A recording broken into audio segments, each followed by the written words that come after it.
The dusty road was not a beautiful ship. It had dents on its left side from an old collision near the Proxima Belt. Its engine made a low, humming sound that never quite went away. The cargo hold smelled like rust and old oil. But Cole Harris loved that ship the way some people love a worn-out pair of boots, not because it was perfect, but because it had never let him down. Cole was 34 years old, lean and quiet, with short brown hair and hands that were always a little dirty from fixing something. He was not the kind of man who talked much. He did his job, paid his docking fees on time, and kept to himself. He hauled supplies from one station to another across the outer trade routes. Food packs, machine parts, sometimes medicine for the smaller colonies that the big shipping companies did not bother with. It was not glamorous work, but it was honest work, and Cole was fine with that. He had landed at Vora Station 3 hours ago. Vora was a mid-tier trading post floating near the edge of the Keth system. It was the kind of place where you could buy almost anything: spare engine coils, pickled alien vegetables, strange music from 6 different star systems, and things that probably should not have been for sale at all. The docking bay smelled like fuel and fried food. Aliens of a dozen different species moved through the crowded corridors, talking loudly, pushing carts, arguing over prices. Cole had dropped off a shipment of water filtration units for a small colony nearby. Now he was waiting for his next cargo load to be prepared. A sealed container of medical equipment headed for a station 2 jumps away. The dock workers said it would take 4 hours. Cole had nothing to do but walk around. He did not enjoy shopping. He did not enjoy crowds. But he was hungry, and there was a food stall near the back of the market that one of the dock workers had mentioned. Something about flatbread with a spiced filling that humans apparently liked. Cole decided to find it. He moved through the main market slowly, hands in his jacket pockets, eyes low. He passed stalls selling glowing stones, dried plants with sharp smells, second-hand navigation gear, and clothing made from materials he did not recognize. He turned down a narrow side corridor, following the smell of something warm and cooked. That was when he heard it. It was a small sound, almost nothing. A soft, tired sound, somewhere between a cry and a whimper. It was coming from behind a heavy curtain hung across the entrance to one of the back stalls. Cole stopped walking. He stood there for a moment, telling himself it was none of his business. This was Vora Station. Strange sounds were everywhere. It was probably an animal someone had bought, or some kind of machine making noise. He should keep walking, find his food, go back to the ship, and wait for his cargo. He pulled the curtain aside and stepped in. The stall was dim. It smelled like metal and something sour. Along the walls there were cages stacked on top of each other, some empty, some holding creatures Cole did not recognize. Small things with too many legs, something that looked like a large moth folded in on itself, a lizard-like animal with pale scales that watched him with tired yellow eyes. And in the corner, on the ground, there was a cage unlike the others. It was old. The bars were dark with rust along the bottom edges. The cage was small, barely large enough for the creature inside to turn around. And the creature inside was unlike anything Cole had ever seen. It was small, maybe the size of a large cat.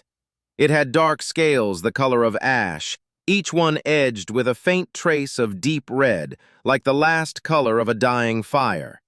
Its body was thin, too thin. Cole could see the shape of its ribs pressing against the inside of its scales.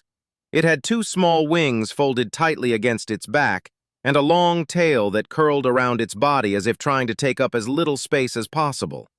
Its head was down, resting on the floor of the cage. Around its neck, there was a chain. It was not a light chain, it was thick iron, clearly old, bolted directly to a metal collar that looked like it had been on the creature for a very long time. The skin, or scale, beneath the collar was darker than the rest, rubbed raw in places. Cole stood very still. The creature lifted its head slowly, as if even that small movement took effort. Its eyes were large and pale gold, and when they found Cole's face, they did not look angry. They did not look fierce. They looked the way a very young thing looks after it has been frightened for so long that it has stopped expecting anything to change. A heavy alien in a stained apron stepped out from behind a shelf. He had wide, flat features and small, dark eyes, and he looked at Cole the way merchants look at someone who has wandered somewhere they were not supposed to be. "Not for general viewing," the merchant said, his translator unit making his words sound flat and mechanical. "This one is reserved stock, very rare, very expensive." Cole did not look at the merchant. He was still looking at the creature in the cage. "What is it?" Cole said. His voice came out quieter than he intended. The merchant smiled in the way that people smile when they think they have already won something. "A collector's item," he said. "One of a kind. You could not afford it." Cole looked at the chain around the creature's neck. Then he looked at the merchant. "How much?" Cole said. The merchant's name was Gron, and he had been selling things at Vora Station for 11 years. He had sold rare minerals, illegal navigation maps, exotic creatures from the outer systems, and once, a stolen piece of art from a Velhari museum that he still felt a little proud of. He was not a man who was easily surprised. But the human standing in his back stall, staring at his most expensive inventory with calm, steady eyes, made him pause for just a moment. "You want a number," Gron said slowly. "Fine, 4,000 credits, and that is me being generous." Cole did not flinch. He did not laugh. He just stood there, looking at the cage in the corner. 4,000 credits was not a small amount. For a man like Cole, who ran a one-person hauling operation on a ship that needed constant small repairs, 4,000 credits was roughly everything. It was 3 months of clean profit. It was the money he had been slowly putting aside to replace the Dusty Road's secondary engine coil, which had been making a sound lately that he did not like. It was his safety net, the amount that sat in his account and made him feel like he was not one bad job away from losing everything. He did his math quietly, standing still. He had 1,100 credits in his personal account. He had just been paid for the water filtration delivery. That was 1,600 credits, still sitting in his transaction log, not yet moved. He had 2 spare navigation parts in the cargo hold that he had been meaning to sell at Vora, old but functional, worth maybe 400 credits each if he found the right buyer. That was 1,100, plus 1,600, plus 800. 3,500. He was 500 short. Cole looked around the stall slowly. His eyes moved over the shelves. There was a small box near the back wall, compact, well-made, clearly not junk. He recognized the brand markings on the side. It was a short-range signal booster, the older model, but still good. He had one just like it in the Dusty Road's communications panel. He had bought it 2 years ago for 600 credits and never once regretted it. "I have 3,500 in cash and transfers," Cole said, "and I have a Helkin brand short-range signal booster, Model 7, in working condition. That makes 4,000. Gron stared at him. He had expected the human to shake his head and walk out. That was what people usually did when they heard the price. They made a face, maybe asked a question or two, and then left. Nobody actually bought the dragon. Gron had been using it mostly as a display piece, something to draw curious eyes into the back stall so he could sell them something cheaper. "You are serious," Gron said. "Yes," Cole said. Gron looked at him for a long moment. Then he looked at the cage in the corner. The creature had lifted its head slightly, watching the two of them with those pale gold eyes. Gron had never been particularly bothered by the creature. It was inventory. It did not eat much. It did not make much noise, and it had never once tried to bite him after the first week. He had assumed he would eventually find a buyer among the collector class, some rich alien with a large home and a taste for rare things. But 4,000 credits was 4,000 credits. "The booster, too," Gron said. "Deal." Cole transferred the credits first. Then he went back to the Dusty Road alone, unbolted the signal booster from the communications panel, carried it back through the market, and handed it to Gron without a word. Gron checked it, nodded, and handed Cole a basic key for the cage lock. Cole crouched down in front of the cage. Up close, the creature was even smaller than it had looked from a distance. Its scales were dull, not the healthy shine that Cole somehow knew they should have. Its small wings were folded so tightly against its body that the bones showed through the thin membrane. Its breathing was slow and shallow. It watched Cole with those big gold eyes and did not move. Cole unlocked the cage door and opened it. The creature did not come out. It pressed itself further back against the rear of the cage, making itself as small as possible. Cole did not reach in. He did not make any sudden movements. He just sat down on the floor of the stall, cross-legged, and waited.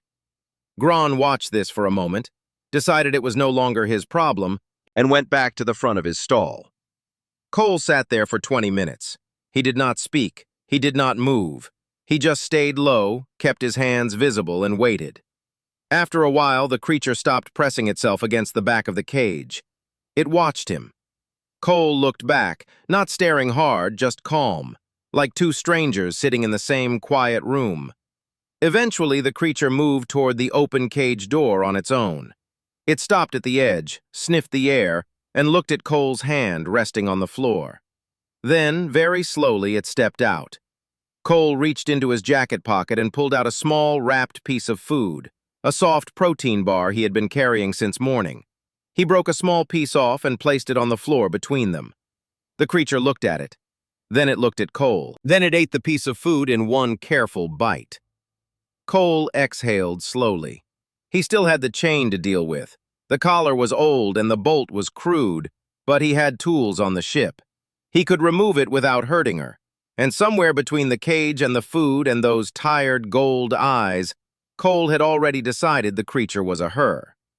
He also decided quietly and without making any kind of announcement about it, that she needed a name.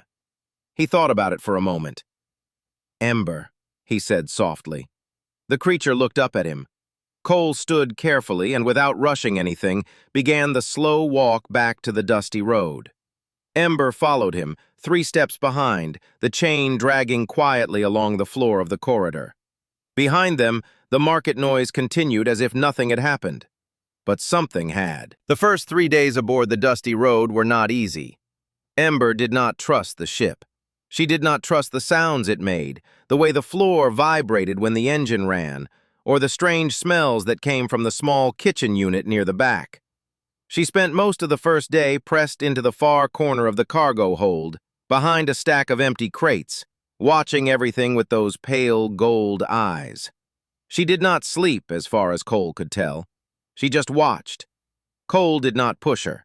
He removed the chain and collar on the first night, while Ember was still and calm enough to allow it. He worked slowly, using a small handheld cutter from his toolkit, careful not to let the metal touch her skin more than necessary. When the collar finally came loose and fell to the floor, Ember went very still for a long moment. Then she made a sound Cole had not heard from her before. Low and quiet, somewhere deep in her chest. Not a cry, not quite a purr, something in between. Like a sound a creature makes when it puts down something heavy that it has been carrying for a long time. Cole picked up the collar and the chain and dropped them into the waste disposal unit without looking at them again. He set up a corner of the cargo hold for her. A folded blanket on a flat crate, a shallow bowl of water, and small portions of food placed nearby, not too close to her, just within reach.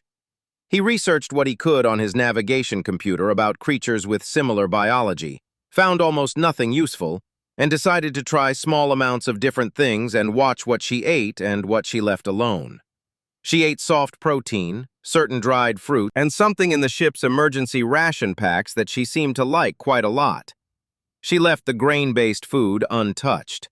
Cole noted all of it.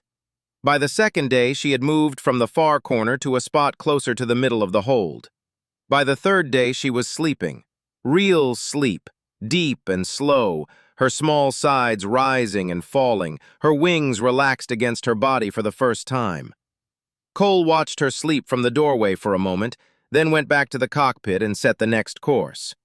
On the 4th day, she followed him out of the cargo hold on her own. She moved carefully through the narrow corridor of the ship, sniffing the walls, stepping over cables, stopping to look at things. Cole was sitting in the cockpit when she appeared at the doorway. He glanced at her, then looked back at his controls. He did not make a big moment of it. She stood in the doorway for a while, then walked in and sat down on the floor beside his chair. Cole reached down slowly and placed a small piece of dried fruit on the floor near her. She ate it. That was how it started. By the time the dusty road docked at Helm Station, 10 days after leaving Vora, Ember was sleeping curled against Cole's side every night on the narrow bunk, her tail wrapped loosely around his arm, her breathing slow and even. Cole had stopped noticing it. It had already started to feel normal. What Cole did not know was that he had been watched. Vora Station had eyes everywhere. Security feeds, trader network logs, docking bay cameras. And the alien who owned the stall next to Gron's happened to be a low-level information broker named Set, who sold interesting pieces of news to various networks across the Keth system. Set had watched the entire exchange through a gap in the curtain. The human sitting on the floor, the creature stepping out of the cage on its own, the slow walk through the market with the chain dragging behind them. Set had sold the story to 3 different networks before Cole's ship had even cleared the docking bay. It was not a large story at first, just a strange piece of news that traveled through trader channels and station gossip feeds. A human gave away everything he had to free a caged creature, not for research, not for resale, just because it was there and it was wrong. People passed it along the way people pass along things that do not quite fit into any category they already have. Then it reached the Velhari networks. The Velhari were an old species, tall, gray-skinned, with long fingers and careful eyes. They had been part of the Galactic Council for over 400 years. They were known for 3 things: their skill in diplomacy, their long memories, and their absolute belief that every action a thinking creature takes is motivated by self-interest. They had built entire philosophical systems around this idea.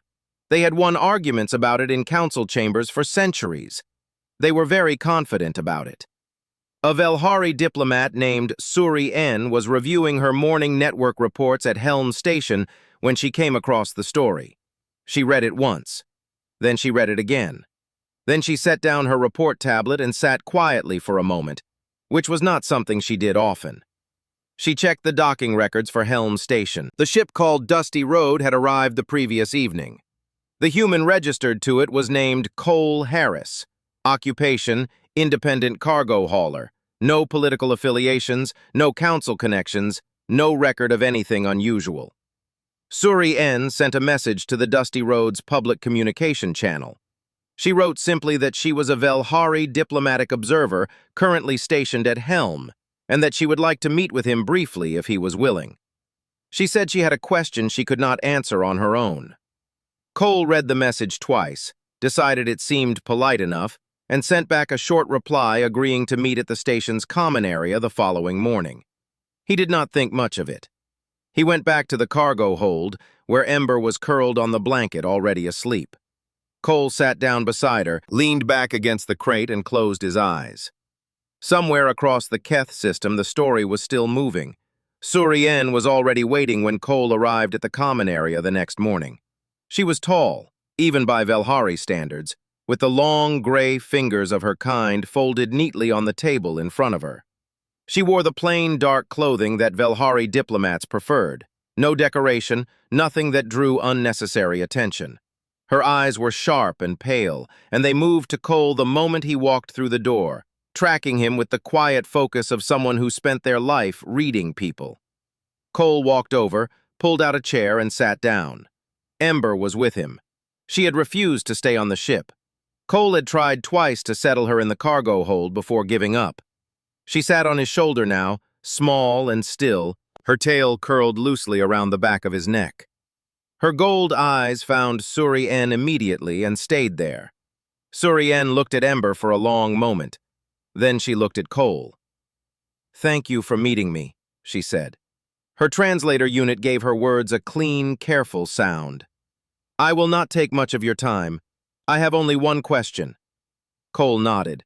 He had bought a cup of something hot from the station vendor on his way in. He wrapped both hands around it and waited. "Why did you do it?" Suri N said. "The creature was not yours. You had no legal claim to it. Freeing it gave you nothing of practical value. You spent everything you had. I have read the transaction record. You even gave away a piece of your own ship's equipment." She paused. "So I am asking you directly, what did you expect to gain?" Cole thought about it for a moment, not because the answer was complicated, but because he wanted to give her an honest answer rather than a fast one. "Nothing," he said. "I just could not leave her there." Surien was quiet. "That is not a complete answer," she said. "It is the only one I have," Cole said. Surien looked at him the way someone looks at a math problem that keeps giving the wrong result no matter how many times they check it. She asked 3 more questions. Careful, precise questions. The kind that were designed to find the hidden motive underneath the surface answer. Cole answered all of them the same way, simply and without decoration. He had not been trying to build a reputation. He had not been hoping for a reward. He had not been making a political statement. He had seen something wrong, and he had done what he could about it. And now Ember was sleeping on his bunk every night and following him through ship corridors and eating dried fruit out of his hand. Surien closed her note tablet. "I find your reasoning very difficult to categorize," she said, and she did not sound pleased about it. "Sorry," Cole said, and meant it in a mild way. After the meeting, Surien went back to her quarters and wrote the longest diplomatic report she had filed in 6 years. She sent it directly to the Galactic Council's observation office. She flagged it as culturally significant. She was not entirely sure why, but she had learned over 40 years of diplomatic work to trust that feeling. Cole went back to the dusty road and started preparing for his next cargo run. He did not know that 3 days later, a research vessel called the Orin Cross would dock at Helm Station. And he did not know that one of the people aboard that vessel would change everything. Her name was Dr. Laura Finch. She was 41 years old, small and sharp-eyed, with short red hair and the permanent look of someone thinking about 4 things at once.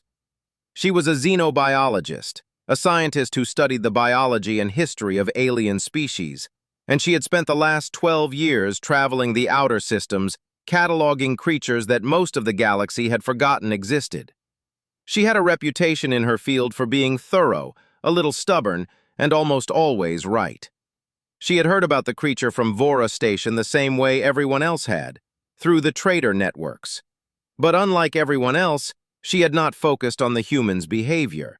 She had focused on the description of the creature itself. Dark scales edged with deep red, 2 wings, gold eyes, small, possibly juvenile, found in a private collection on a mid-tier trading post in the Keth system. Laura had gone very still when she read that. She had requested a meeting with Cole through the station's communication system. Cole, who was beginning to find that people wanted to meet with him more than he was used to, agreed. Laura came aboard the dusty road the following afternoon. Cole showed her to the cargo hold, where Ember was resting on her blanket. Laura crouched down a few steps away and looked at Ember for a long, careful moment. She did not try to touch her, she just looked. Then she sat down on the floor, opened her bag, and pulled out a very old research document, printed on actual paper, the edges soft with age. She found a specific page and held it out to Cole. There was a detailed illustration on the page. A creature with dark scales edged in deep red. 2 wings, gold eyes. Cole looked at the illustration. Then he looked at Ember. Then he looked at Laura. "That is what she is," Laura said quietly. "She is a Vorath.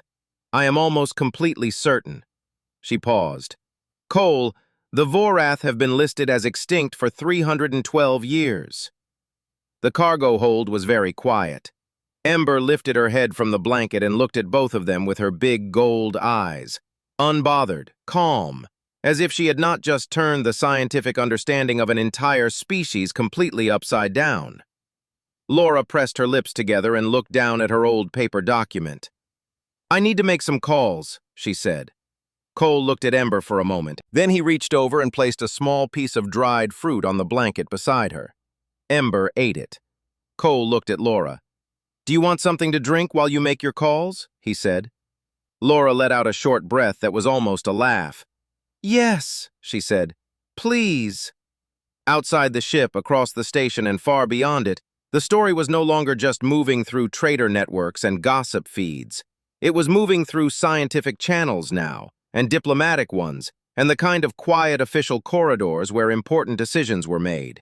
And at the center of all of it, a small creature with ash-dark scales and gold eyes was eating dried fruit on a folded blanket, completely at peace. The Galactic Council chambers were not built for comfort. They were built for importance. The ceiling was high and curved, made from pale stone that had been shaped by hands long dead. The seats rose in wide rings around a central floor, and every seat was filled. Representatives from 41 species sat in their places, some in environmental suits, some behind translation screens, some simply watching with whatever eyes or sensors they used to observe the world. The air smelled like recycled oxygen and old decisions. Cole had never been inside the Galactic Council chambers before. He stood on the central floor in his regular clothes, dark work pants, a plain jacket, boots that had seen better days. He had not bought anything new to wear. It had not occurred to him to do so. Ember sat on his left shoulder, her tail curled around the back of his neck, her wings folded neatly against her body. She looked around the chamber with calm, gold eyes, taking in the rows of alien faces the same way she had once taken in the inside of the dusty road, carefully, without fear. The council had been debating for 2 days before Cole was called in. The debate had covered many things: legal custody protocols for discovered species, preservation requirements under the Galactic Biological Heritage Act, habitat placement standards for creatures classified as potentially extinct. 3 different subcommittees had filed 3 different reports, all of them using very long words to say things that could have been said much more simply. The council speaker, a broad, slow-moving creature from the death system named Counselor Vaughn, looked down at Cole from the central bench with an expression that was either serious or tired. It was difficult to tell. "Cole Harris," Counselor Vaughn said, "you are here because the council must determine the proper legal status and placement of the creature currently designated as Specimen Vorath 1. As the individual who currently holds informal custody, your statement is required." Cole looked up at Counselor Vaughn. Then he looked around the chamber slowly, at all the faces watching him. Then he looked at Ember, who was watching a small light on the ceiling with mild interest. He looked back at Counselor Vaughn. "Her name is Ember," Cole said. His voice was calm and clear in the large space. "She is not a specimen. She is not a symbol. She is not a preservation project or a political issue or a piece of evidence in a debate about extinct species." He paused for just a moment. "She is my family, and I am hers. That is the only statement I have." The chamber was quiet, not the polite quiet of people waiting for the next speaker. The real kind of quiet. The kind that happens when something simple cuts through something complicated and everyone in the room feels it at the same time. Counselor Vaughn opened his mouth. Then he closed it. Then he looked down at his documents. From the upper rows of the chamber, a single figure stood up. It was Surienne. She stood straight in the way Velhari diplomats always stood, with her long gray hands at her sides and her pale eyes looking down at the central floor. She did not ask for permission to speak. She simply began, and because she was Surienne and had been filing reports to this council for 30 years, no one stopped her. "I have sat in these chambers for a very long time," she said. "I have listened to arguments about rights and classifications and legal frameworks. I have made many of those arguments myself." She paused. 12 days ago, I sat across a table from this human and asked him to explain his reasoning. I asked him 4 different ways. I used every analytical framework I know. Another pause. I could not find the self-interest. I could not find the hidden calculation. There was none. She looked at Cole for a moment, then back at the council. "The humans continue to demonstrate a form of reasoning that my people do not fully understand. We have noted it before. We have filed reports about it before. We have discussed it in academic settings and dismissed it as statistical anomaly." She let that sit for a second. I no longer believe it is an anomaly. I believe it is simply what they are. And I believe this council should take that into account before making any decision today. She sat down. The chamber stayed quiet for another moment. Then the murmuring started, low and wide, moving through 41 groups of representatives like a slow wave. It took the council another hour to reach a decision. Cole stood on the central floor the whole time, patient, not nervous, one hand occasionally moving up to scratch the back of Ember's neck the way she liked. Ember leaned into it each time, her eyes half closed. Counselor Vaughn finally called the chamber back to order. "The council rules," he said slowly, "that custody of the creature known as Ember remains with Cole Harris, registered operator of the independent vessel Dusty Road, under a formal partnership agreement with Dr. Laura Finch's research team for non-invasive biological study. Ember will not be relocated. She will not be placed in a habitat facility. She will remain where she currently is." He looked at Cole directly. "With her family." Cole nodded once. "Thank you," he said simply. As they walked out of the chamber, down the long corridor toward the exit, Ember shifted on his shoulder. Cole felt it, the small movement of muscle and bone, the slight adjustment of weight. He glanced sideways at her. Ember spread her wings. Not fully, they were still small, still growing, but she stretched them out to both sides, wide and slow, the thin membrane catching the light of the corridor and showing the faint red pattern underneath, like veins of fire hidden inside dark stone. It was the first time she had opened them fully in open air. Cole stopped walking without thinking about it. He watched her hold her wings open for a long moment, steady and still, like something testing a thing it had not been allowed to use in a very long time. Then she folded them back, looked at Cole, and made that low, quiet sound from deep in her chest, the one he had first heard the night the collar came off. Cole stood there in the corridor of the Galactic Council building in his worn boots and his plain jacket, and he laughed. Not a polite laugh, a real one, warm and sudden, the kind that comes up before you plan it. Behind them, through the heavy doors of the chamber, 41 species were still talking. Reports would be filed, studies would begin. Suri N would write another very long document that would be read carefully by people who did not fully understand what they were reading. But in that corridor, none of that mattered very much. Cole started walking again. Ember rode on his shoulder, wings folded, tail curled, gold eyes looking ahead at whatever came next. The galaxy, for that moment, felt like a smaller and warmer place than it usually did. And somewhere in the vast quiet of space, the dusty road waited at the docking bay, dented, humming, smelling like rust and old oil, and ready to go home.